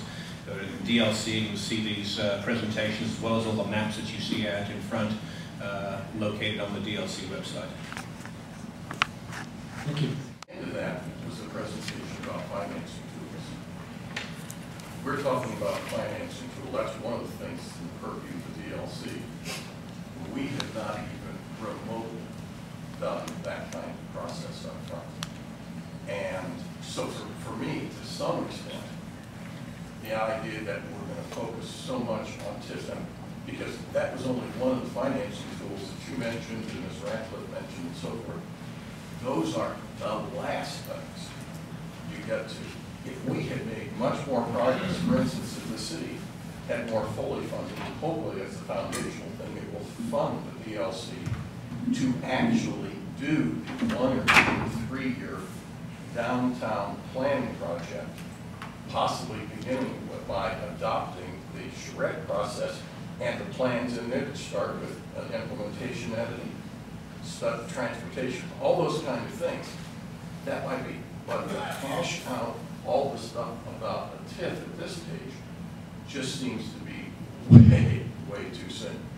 I was particularly glad that Pat mentioned the issue about, and actually, who is going to pay for this. I'd be very interested in the detailed list of the projects, the public infrastructure projects and so forth for Grand City. Actually, I heard some very good things about, well, you know, while you're getting this money and so forth, you're going to pay something in lieu of taxes, as though you were taxpaying. There were a number of those kind of things. So my impression is that some of those things can really work, but I think we need to see a great deal more detail. And frankly, I don't think our city staff, there are not enough of them and not people in. They just have no way to get into that kind of detail. So I'd like to see a lot of examples from you. Most of the examples also came from larger cities. I mean, we are 110,000, 111,000 people. We're having trouble even getting our planning process to talk about whether we want to add 70,000 people in the next 20 years or whether we only want to add 24. I mean, those kind of core issues are kind of not there. I would remind people, everybody's talked about the Buck-Ford. I don't trust Missouri's Buck-Ford test to protect anything. It is considerably problematic. It will allow virtually anything if you put it together kind of in a, I don't see that as a kind of protection. And kind of the last kind of thing is, if we incentivize different kinds of growth, I'm not sure what kind of growth would occur if it's not population growth. And with population comes an enormous demand for public infrastructure services and other services. And if the very projects that are producing some of this increment result in a population increase with the given revenue pattern that we have here, which includes an extremely low property tax by the city, oh, we might see some nice things grow, and we will just be inundated. So what I would suggest is we have a lot of preliminary work to do, and one of the most important things is the city only has a 6% stake in the property tax. Well, that means it can affect everybody else, but it would have to just give the whole house away in order to get anybody to do anything. We need to actually raise our property taxes, finance our general revenue activities like our police and fire department before we really get further into this. So I'm looking forward to many more and very detailed discussions of exactly how these TIFs work. I think this has been a wonderful introduction, but I think this is just the beginning, and I'm hoping that the DLC will continue right on with that. Thanks, John. You know, so just to stress, we are preliminary discussion, right? This is the whole point. So these sort of questions are foundational, and it's a perfect time to ask them. Mary Husman. One of the biggest challenges that's in Columbia is to have more affordable housing, especially for families of low income, to find decent, safe, and sanitary housing is a real challenge. So when I hear one of your examples, you know, about how you have mixed income, sometimes mixed income can mean that you take a lot of low-income families out of an area because sometimes politically they're the easiest to move. Hopefully not here in Columbia. But when you talk about 4%, mixed income being 4% low income, that's 96% not low income. That's not what I meant. Let me clarify for you. The tool that we used is called a 4% low-income housing tax credit. That implies what percentage of your project is eligible for credits. That project actually is 100% low income at 65% of median income for the area. So that'll be 75 units of folks who are basically in a one bedroom apartment are making around $28,000 to $30,000 a year or something like that, and a 2-bedroom, I think it goes up to maximum incomes around 40 or 38 or something like that. But those are HUD's federal guidelines for income and you know that can live in that project if you use that tax credit to finance it. So okay, I'm sorry for the confusion on that. Yeah, appreciate it. So I'll just add, there are TIFs you can find whose purpose is affordable housing. That's one of the things I know that Councilmember Schmidt has talked about areas in Florida. Obviously there are one of the maps you'll see is about where is the vacant land, and is it commercial or residential, so you look at that map and you can sort of see where infill housing could really benefit the whole communities, and rebuild neighborhoods in many ways. So that is a valid use of increment, valid use of TIF money to have infill housing be built. If we're starting at 28,000 for people on fixed income, that's pretty high. So when we say we need affordable fixed income and lower income property, we mean people that are strictly on Social Security or SSI or disability. That doesn't mean we have an income of $28,000 to start. So I just wanted to mention that. Or minimum wage, it's way less than 28,000. I'm sorry? Or minimum wage. Yes, or minimum wage. I'm talking about people that are getting minimum wage and not just public assistance, but minimum wage people. So I'm very, very concerned in Columbia. We are doing everything possible to displace lower income people. Though the other thing that I really wanted to address was I heard a couple people say that a lot of things wouldn't get done if it's not for the TIFF or the TIF money. So I'm curious, we talked about North Village. Did they have, to start North Village, did they have TIF funds, or did it kind of start from people saying, oh, I'd like to have, more of an art district, or an individual starting this kind of a district? And what is the impact of if we go in and try to funky it up more when the individuals that use that space seem to be doing okay, and maybe other kinds of assistance for that area?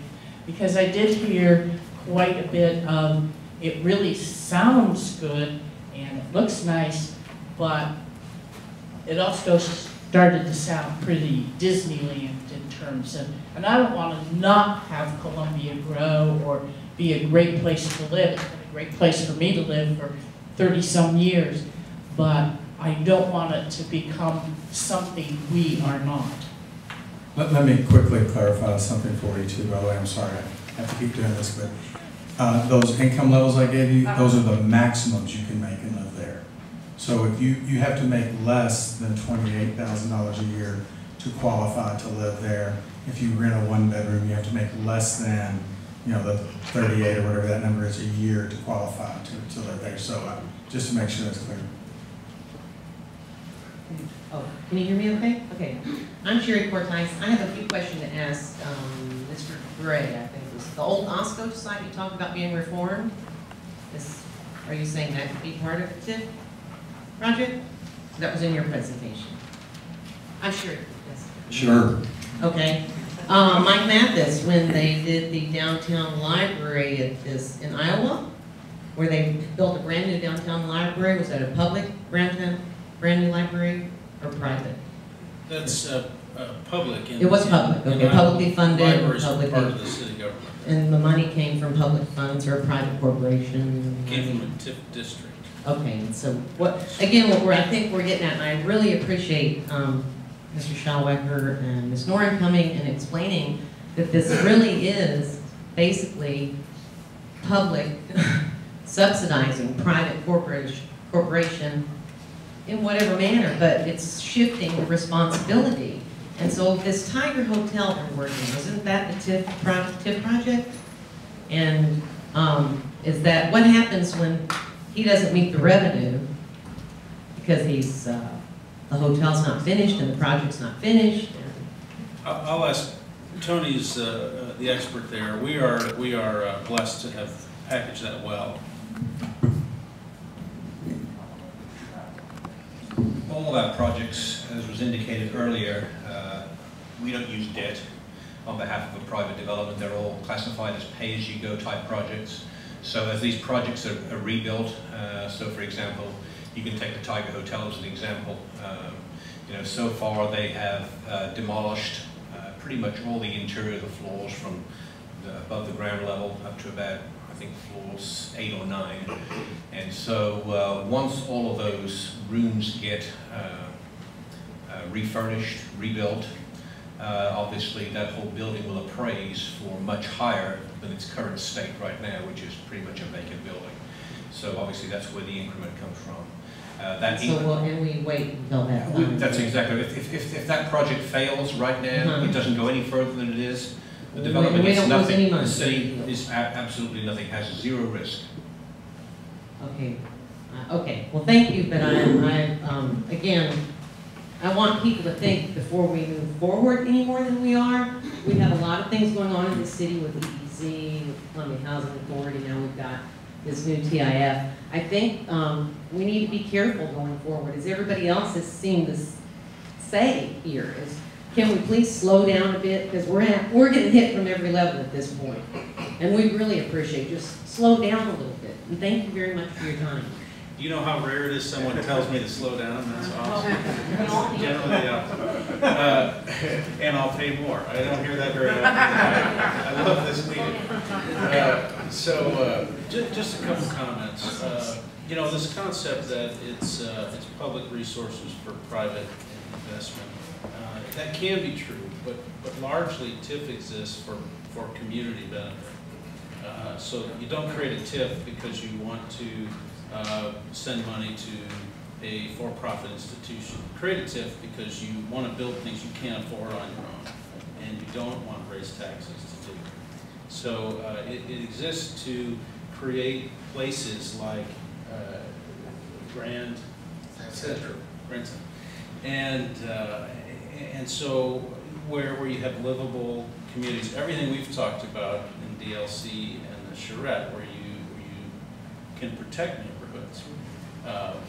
And so that's the point of it, and yes, you can leverage the growth that happens, and you can have a role in what kind of growth that is. So one of the things TIF allows you to do, of course, is direct some of that, because you do have money that is available for development projects, and so you can have a say where you wouldn't before about what those look like, what they are in that particular place. So I just want to stress, yes, it's true, there are private individuals who do benefit from this, but usually it's because they're delivering a public good. Following up on that, it's my understanding that TIF does not change the underlying zoning of any development that would take place in the zoning process would continue per status quo. Can zoning regulations be written into a TIF agreement? Is that something that can be foreseen? That's a great question, and it gives me an opportunity to say 2 things. One is connected to that, and one related. But there's a whole range of restrictions you can place on anyone who takes your money, right? I mean, just in general, if I'm going to give you, I have some say what to do. So I think the general answer is yes. I'll look to. The other thing that leaps to mind too is, City Council in this case with TIF has a tremendous role to play. Obviously, it won't happen if they don't approve it, and then moving forward, which projects happen or don't are dependent ultimately on their voting. They can also establish guiding principles that really bind the staff. And so council can say, we will not use TIF to do student housing, or we will use TIF to protect the neighborhood, or we will use TIF to do stormwater projects. So these guiding principles are precisely what we're trying to draw out to all of you, and I'm hearing a number of things that really line up with that. We want to make sure we don't damage the schools and the county and the library. I'm putting words in your mouth, Tom, so correct me if I'm getting it wrong, but clearly, I mean, you're looking out for those other entities that are so important to the community. The schools are a great example. So those are guidelines you can establish. You can say, we want to return half of the increment as a guideline, as a general statement of purpose. And so that helps ensure that you don't take everything, right? That you share the growth and the value. So those are general comments, but other comments about restrictions that can be placed on? I don't know if zoning, I just don't know if zoning restrictions can be placed in a TIF agreement. Sorry. Of course, we will always retain zoning power, so there's no reduction of our decision-making abilities through TIF. Yeah, my name is Carl Scala. I just a tad of historical perspective. I was here in 2007 when the TIF Commission was established. I was on the council. And we proceeded with the first TIF, that was the Tiger Hotel. As I understand it, it may not be working out quite as well as we expected. The other TIF that we had downtown, the old TIF, was withdrawn before we could vote on it, and I wasn't around to vote on the third TIF. We also have a CID, two CIDs, one a downtown CID and the other one is on a piece of property north of town. But as I understand the Missouri statutes, there are really three requirements for the TIF. One of them, of course, was to establish the TIF Commission and to establish a designation of either blight, conservation area, or the economic development. We seem to be doing that with several tools in the toolbox that everybody seems to be talking about lately, including the TIFs and the EEZs. But I was kind of struck by and then of course the but-for, and that requires this monitoring. I'm a little bit concerned about the extent of the monitoring, and when you suggested that the monitoring occurred after the implementation, that made me a little bit nervous. I suspect that I would like to see a lot more of that monitoring, including the but-for statement and the cost-benefit analysis up front before we even get down this road. But the one I'm really interested in is this is kind of putting the charrette before the horse, as a play on words. And that is, not only does the city council have the authority to determine the outcome of where these things go, but they are elected officials, and the top dog here is the citizen. And we're in the middle of a long-standing comprehensive planning process. We've got a number of comprehensive plans, Metro 2020 plan, various others, and have all kind of gone by the wayside because they've just been guiding documents and not had a lot of teeth in it. And we are getting to the point now where we're finding that there is some replicability in our visioning statements and our comprehensive plans and so forth. So I guess what I'm worried about more than anything else, when we first initially set up the TIF Commission, it was on a case-by-case basis, it was on a project basis. We were very careful, we wanted to scrutinize these things very carefully. And what I see happening right now is the camel's nose under the tent, so to speak.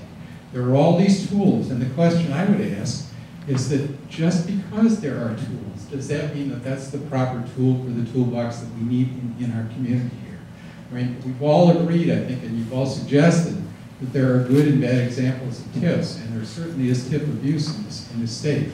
I certainly want to commend all of you for starting this communication or this conversation about economic development incentives, even beyond the TIFs. I think we need to do that, and I think you see that there's a thirst for it within the community. I appreciate you being here. There, among the materials that Tony will have on the website is a relatively comprehensive list of economic development incentives available in Missouri. We have time for one more question, then I have Mike. Hi, I'm Mark Flackney. Two-part question. First, on June 2nd, the Tribune reported that you, Mr. Mathis, while selling this TIF proposal to the county commissioners, cited the Kansas City Power and Light District as a successful TIF. In April, prior to that, and I assume you saw that, the Wall Street Journal called it Kansas City's budget hole, as they've only recouped 1/3 of the expected taxes from that area, and leaving the taxpayers on the hook for the other 2/3 of that right now, while they're in a terrible budgetary situation. So I'm wondering where the confusion on that situation arises for you. Secondly, I'll go to the other side of the state and talk about the Grand Center. And we've heard a great deal about the success of the Grand Center, but a cursory Google search that I conducted just now shows me several instances of eminent domain being used in that. There were several cases. I don't know how many times was it attempted and how many times was it used. 0 on both. Interesting. 0 on both. There was, at one point in time, there was some discussion about one property perhaps being obtained through eminent domain, independent of the TIF, because you have to do your TIF evaluation a particular way to be able to utilize eminent domain in TIF, and that TIF wasn't established that way. So the news accounts on the internet are incorrect regarding that? Don't be shocked. Yeah. I mean, there was this, and there is a very long backstory to what happened there. But another developer was upset because his project did not get TIF, and so he began a campaign to indict Grand Center as trying to use eminent domain on a small business that was there. It was Day Auto Care, which is probably one you're looking at. We had talked with Jim Day, Gentle Day, about acquiring his property. It was right at the time where all of the eminent domain, concern was arising in, and elected not to pursue eminent domain. I will take back, there were 2 pieces of property where eminent domain was used. One was well before the TIF, and it was the Walgreens building that was downtown. It's now the home of Big Brothers and Big Sisters, where the owner had completely abandoned the building. It's right at a critical intersection, but it was before the TIF and independent of the TIF that happened. And the other was, there was a piece of property where all of the owners could not be found, and so the only way to clear title with that was to go through an eminent domain process. All the owners who could be found signed off on the sale, but they had to use eminent domain to actually transfer the property, which they wanted to transfer because one of the owners couldn't be found. But there had been no contentious property acquisitions with eminent domain in the Grand Center TIF at all. So what was the opinion of the one lone owner that could be found? Was he happy with it? They'd never be found. I mean, he's dead or gone, or I mean, it was like a relative of some of the other owners, and nobody could find him. Last week, the person who spoke before me decided that in his numbers that he crunched, that for every job that TIF created, there was a $374,000 tax revenue loss. How are them kind of numbers not going to affect the school district in this area? I have no idea what you're talking about. Yeah, That wasn't our experience. So. TIF isn't really about job creation. You might be thinking easy. I mean, I can tell you that what's happened in the Grand Center district is that the property, the value of the developed property there went from $6 million of assessment to last year was over $18 million, and that's because of all the new things that I are built. understand the possibility of increase in tax improvement, but how many times has the Tiger helped remodel all the taxpayers' money? I don't think this is the first time, is it? Mike, you want to answer that Mark, question? Yeah, Mark, let me get to your first question to me. There's no confusion. You're right. I think it's the Power Line District. Is that what they call it? So my comment is it is a great example of the use of TIF.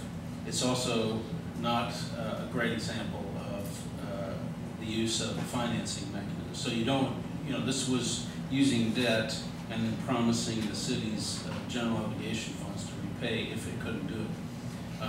That's a pretty risky move. I don't think it's a smart one.